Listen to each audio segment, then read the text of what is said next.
Hello, so my name is Jamala and today I want to do a long list, a very long list of popular fantasy books. All of these I'm really keen for. Some of them I have read, some of them I do already own, but most of them I haven't read and don't own. I did a deep dive and looked for quite a few and I'm really excited to talk about all of them, so let's get into it. In this video, I won't be giving a full synopsis for each and every book. I'm just going to give a rough idea of, like, you know when you go to the bookstore and you look at a book and you're like, keen. Very rough ideas of how I feel about the books and what roughly the books are about. If you want to have like a proper blurb, you can read it through the description down below. The first series is Legacy of Ash, and this one looks interesting. I have a copy of my own and I'm really into it. It looks really cool. It seems like it's very political intrigue related, so it's like 800 pages, so that is already showing that there's probably, at least I hope, a lot of world building, and I'm not sure if there's a magic system in this one, but if there is, big plus. Malice looks really interesting. It's part of a series. I think it's a quartet and it looks pretty cool. It seems to be around war of some sort, and I don't know. I think if I'm in the mood for some fighting kind of fantasy, I would be keen. I don't know if there's a magic system in this one, but Next is The Priory of the Orange Tree. This one looks so cool. I believe it's based on some Asian mythology. I'm not sure which Asian mythology, but it has a dragon on it. So from what I've heard, it follows a lot of characters and you could get lost in the story, but that's exactly what I want. So it's perfect for me. Next is the Night Angel trilogy, and ooh, babe. It's about assassins from what I know about it, and it seems cool. I don't know if there's a lot of political intrigue, but I think there would be for someone to hire an assassin. Surely it's because of some big job or something. So I think I'm keen for it. Giving me Assassin's Creed vibes. I don't know, that's just how I feel. Next is The Poppy War, which is the first book in a series, obviously. And I don't know, I think I might just start reading it.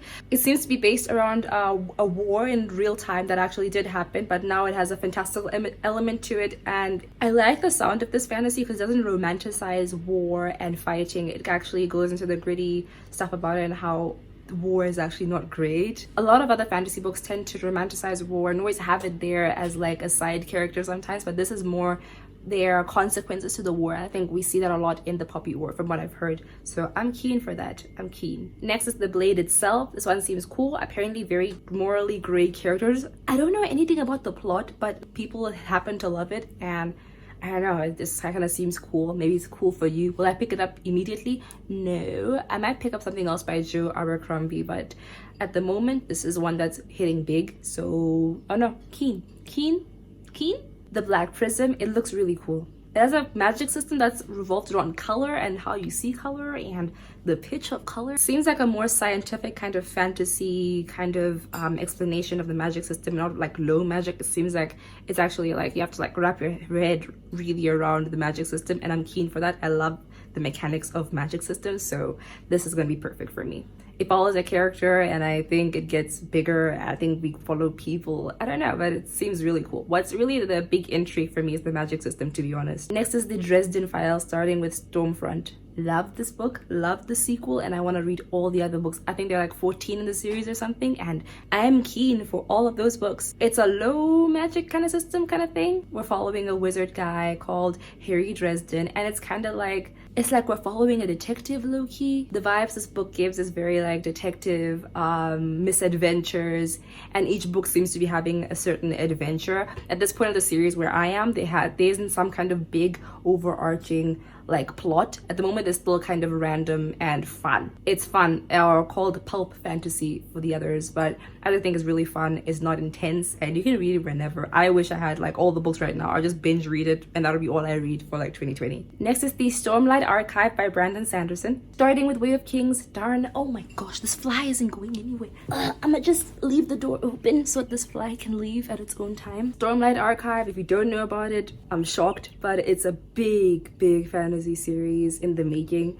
It's not done. There's only, the fourth book is only coming out this year. I have only read the first one and I can tell you it's so lit. One of Brandon Sanderson's best works. I am so excited to continue the series, and you know, every time I try to explain the magic system in Way of Kings, I get lost. You know, I think it's better just to read the back of the book and just kind of get into it. I have no words to explain it. Also, it's been a while since I read it, but I can tell you it's really good. Really great characters that you can really root for and enjoy, and there is political intrigue, and you're seeing characters that are all very different and see the world differently, and it's a good time. It's overall a good time. Next is The Emperor's Blade. It's part of a series, and I don't know, I just saw the cover and I was kind of like, you look interesting. To be honest, I don't really know much about this one, but I've seen it pop up there and there, and I'm kind of keen. I don't know, it just seems really cool. Yeah.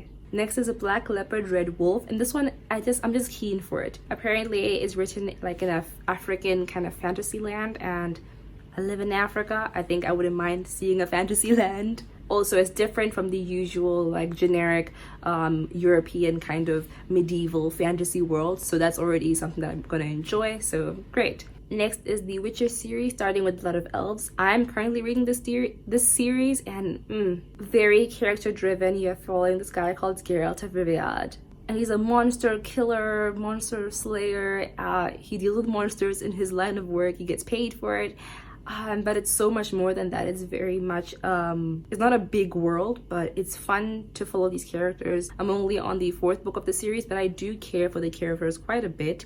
I think that's the only thing that really pulls me through the series is the characters. The plot really doesn't hold water for me, but I really enjoy watching these characters move through life. Next is Eye of the World, which is the first book in the Wheel of Time series. Everyone and their mother loves Wheel of Time, and I want to love it too. It's so well known. Robert Jordan is well loved, and he passed away, so that's already like a bit of intrigue in like a very sadistic way for me. Brandon Sanderson finished the series for him, so really it's definitely worth the read. It's on a I think it's Brandon Sanderson's like the series that blew his mind and made him love fantasy so much, so I want to love it as well. It's a long series. The books look really thick, but that's how we like them. Next is Mistborn by Brandon Sanderson, another series by him, and I love it. It's finished for the most part. Like the first era is the trilogy, and then the second era of books, I believe there are 4 that are out right now. I've only read the first 2. I've only read the first 1 actually. I loved Mistborn, amazing trilogy. The magic system is so interesting. It revolves around like metal, and then they ingest metal, and then they burn the metal, and through burning the metal, it sounds weird, but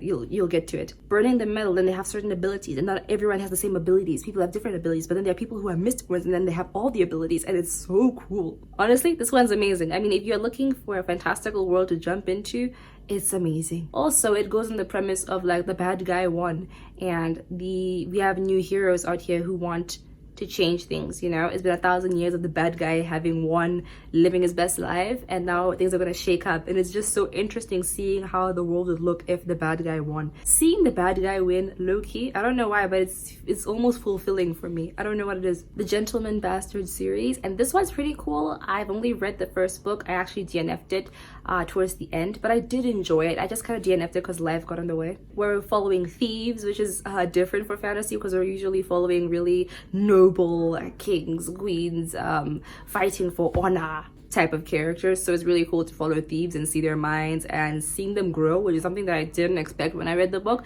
You do see some of these thieves, at least we're following a band of thieves. We see brotherhood a lot in this book, and it's really nice to see friendship as well as like the main thing that people tend to like about this series, and I do enjoy it. I do, and I'm excited to read the rest of the series. I believe it's not done yet, so I'm in. Go ahead, why not? Scott Lynch has a very, I don't know, natural kind of writing style for me. It's very easy to kind of get into the world, get to know the city, and it's not that big of a world at the moment. In the first book, it's kind of contained, and I kind of like that because it allows one to get used to the world a bit better. Next is the Discworld series stuff. Discworld is like, apparently, at least it's sold like it's absurdist fantasy, and that's enough for me. You don't even have to start at the first book. You can read wherever and read whatever order you want, because it's just like, I believe we follow misadventures and then we move on, and I don't know, it just seems pretty cool. I think I'd get at least one of the books. I cannot be interested in reading something a bit absurdist. I mean, there's like a turtle with a planet on top of its back and then the sun, and they're floating through space. If that doesn't pique your interest, I'm in. Next is the Shades of Magic series. I honestly thought this was a young adult series because so many young adult, or rather booktubers who mostly read young adult talked about this series. And I always thought it was young adult, but then it's actually adult, and I was like, oh, okay. I like the idea of world hopping in a world, and that's pretty cool. Like, or rather dimension hopping, because it's different versions of the same place, and We're following, I think, his group of friends and most importantly him.